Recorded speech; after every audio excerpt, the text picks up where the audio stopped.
pindah ngegelandang, pindah ngegembel. Saya di Jakarta aja di Cikini ngegembel. Jadi dimusuhin, jadi enemy oleh seluruh kru sampai Mas Didi meninggal. Itu ya udah hadiah buat saya. Kecintaan Epy Kusnandar pada dunia seni peran tak perlu diragukan lagi.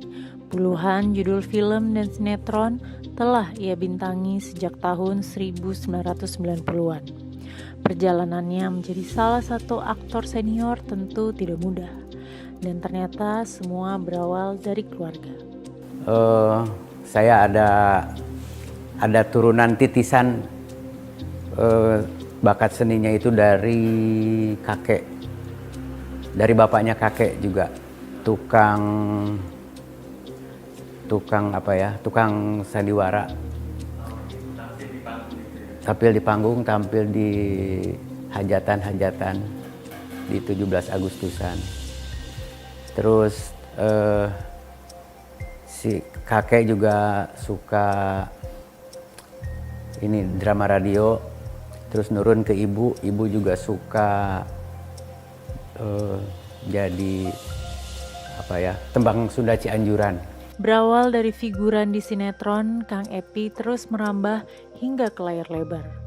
Film pertamanya adalah Petualangan Sherina pada tahun 2000 sebagai Upai seorang office boy. Penampilannya kala itu cukup sukses menghadirkan tawa. Tak heran jika karirnya sejak saat itu semakin naik. Kopi jahe.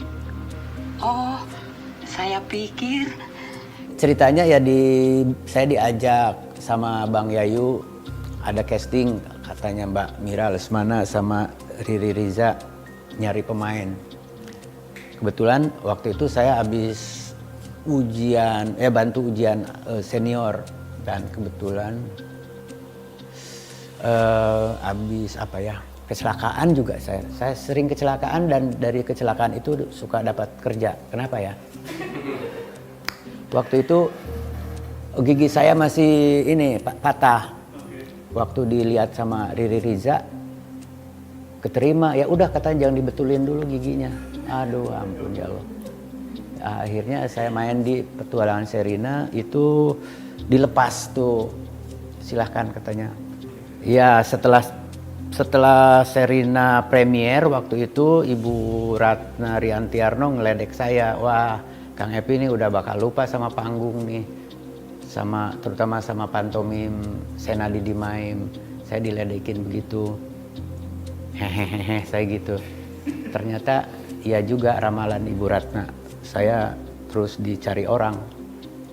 Gara-gara saya banyak yang harus diungkap. Jatuh cinta itu karena balas dendam tadi.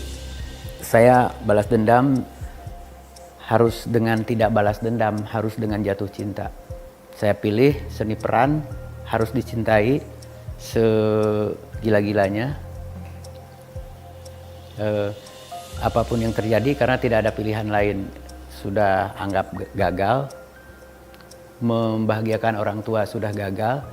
Nah, mudah-mudahan di sini bisa membahagiakan orang tua. Akhirnya ya bisa lah, alhamdulillah sampai hari ini.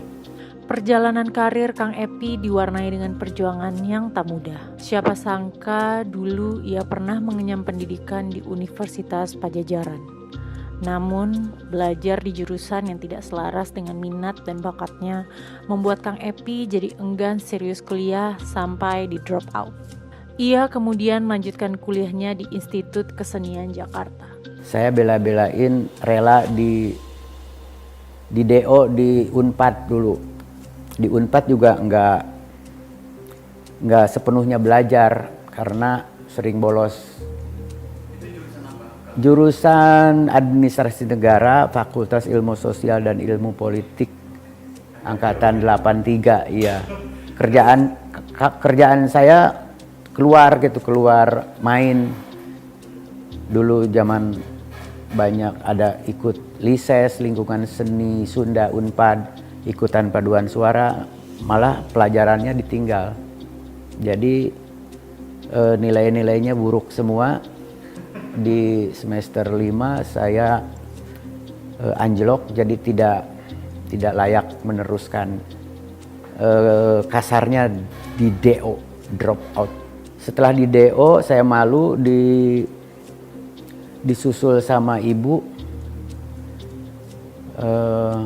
Masih menganggap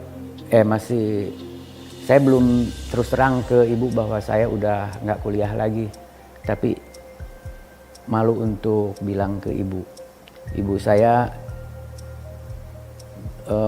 nengok ke kosan saya, nyetrikain baju saya,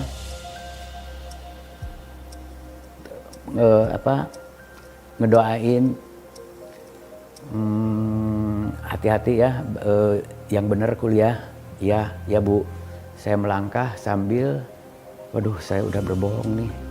Saya sampai ke halaman kampus, teman-teman udah pada masuk, saya di luar aja menunggu sampai bubaran kuliah. Bubaran kuliah, mampir lagi ke kosan, masih ada ibu. Gimana kuliahnya?